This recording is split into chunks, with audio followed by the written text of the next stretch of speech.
আমি এখন স্কুলে চলে এসেছি। হাই স্কুলে অনুষ্ঠান দেখার জন্য দেখতে পাচ্ছেন ছেলেরা দৌড় প্রতিযোগিতায় নাম দিয়েছে।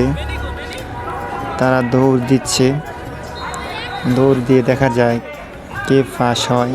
আর বিশেষ করে সাজাইছে খুব সুন্দর করে। আর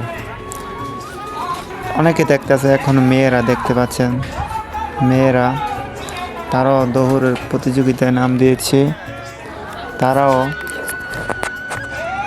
দৌড় দিয়ে চেষ্টা করতেছে কে কার আগে যায়। আপনারা আশা করি এটা দেখবেন। স্কুলের ভিডিও তো অনেক সুন্দর করে সাজাইছে হাই স্কুলে। অনেকে বহুত মানুষ এখানে দাঁড়িয়ে দেখতেছে। অনুষ্ঠান দেখতেই ভালো লাগে, মন জুড়িয়ে যায়। আমি অনুষ্ঠান যত দেখি ততই